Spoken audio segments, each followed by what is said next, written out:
Olá, meu nome é Virgínia Pogorzelski de Vargas e eu vou apresentar o trabalho intitulado Planejamento e Previsibilidade em Cirurgias Estéticas Periodontais para a Correção do Sorriso Gengival. Os coautores são Rodrigo Cons de Rosales, Luiz dos Santos Ferreira e José Antônio Mesquita da Mé. Nós fomos orientados pelo professor Tiago Marchi Martins. Atualmente, a busca por um sorriso estético, um sorriso bonito e harmônico, está cada vez maior.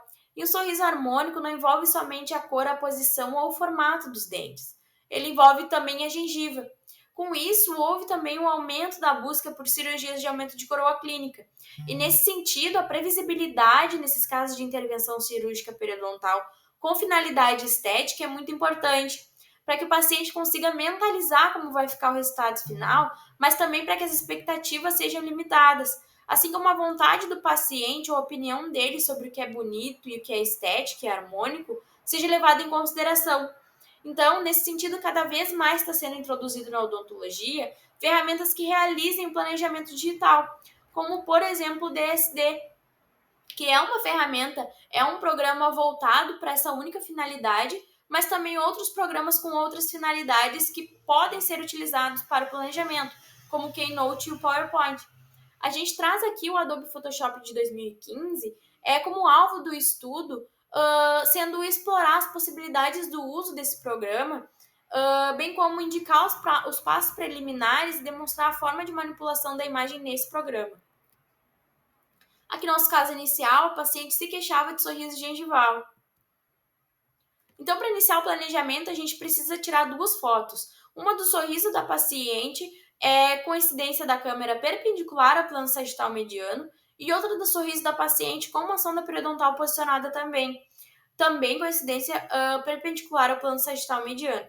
Então, a gente vai juntar essas duas fotos no Photoshop e vamos encaixá-las de modo que elas virem uma só.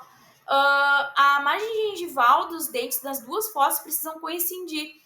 Isso com o intuito de mensurar o que seria 1 milímetro da vida real, da sonda periodontal na vida real, com a sonda periodontal dentro do programa. Então, a gente vai criar uma guia que vai condizer com 1 milímetro com base nessa sonda. Essas guias, então, vão ser posicionadas nas margens gengivais do paciente, de maneira que sigam o que a gente acha que seja necessário remover. Aqui você pode ver que a gente posicionou uma guia para cada dente, com exceção do incisivo lateral direito, que nós posicionamos duas guias no ponto mais apical, porque ali seria necessário remover 2 milímetros de tecido gengival. Após posicionar esses guias, então, a gente vai para o próximo passo, que é utilizar a ferramenta Seleção à Mão Livre do Photoshop para selecionar a margem gengival. Depois disso, a gente vai reposicionar essa margem gengival conforme planejado. Então, o dente que a gente alterou aqui foi o dente que a gente tinha planejado remover 2 milímetros, então a gente vai reposicionar essa margem gengival 2 milímetros apicalmente.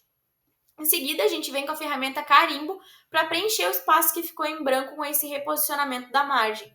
Depois a gente vem com a ferramenta pincel de correção de manchas para a gente remover essas irregularidades que ficaram após o reposicionamento e o uso da ferramenta Carimbo. Aqui uma foto do planejamento com as guias posicionadas e embaixo uma foto do posicionamento do planejamento sem as guias.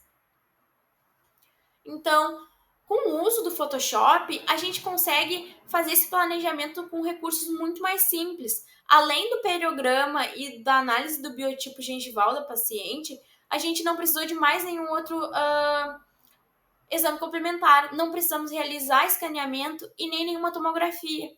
A gente conseguiu também personalizar a abordagem à técnica cirúrgica de acordo com a preferência e expectativa do paciente, resultando, nesse caso, em uma abordagem mais conservadora, porque a paciente pediu que não fossem mexidos os incisivos centrais dela. Então, a gente optou por mexer somente nos incisivos laterais e nos caninos, e optamos também por uma técnica cirúrgica menos invasiva, a flapless.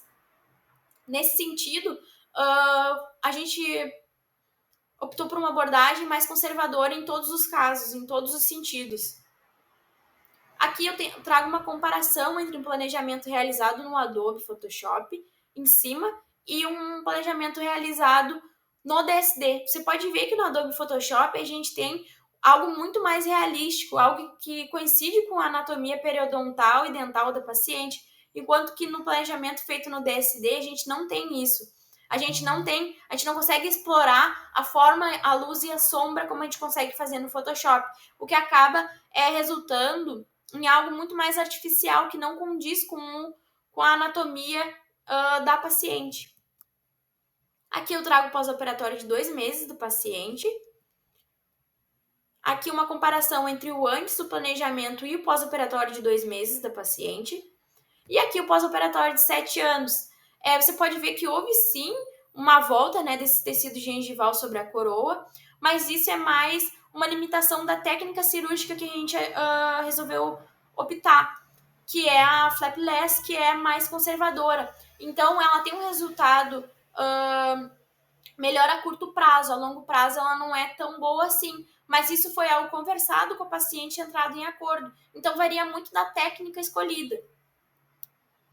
Então a gente conclui que a maior vantagem do planejamento é a previsibilidade, você poder gerar essa previsibilidade para o paciente, além de que no Photoshop tu consegue criar uma perspectiva, tu consegue fazer um planejamento muito mais realístico do que em outras ferramentas. Então a gente conclui que o Photoshop de 2015 está sim apto para ser utilizado como uma ferramenta para realizar o planejamento digital. Aqui as nossas referências e muito obrigada!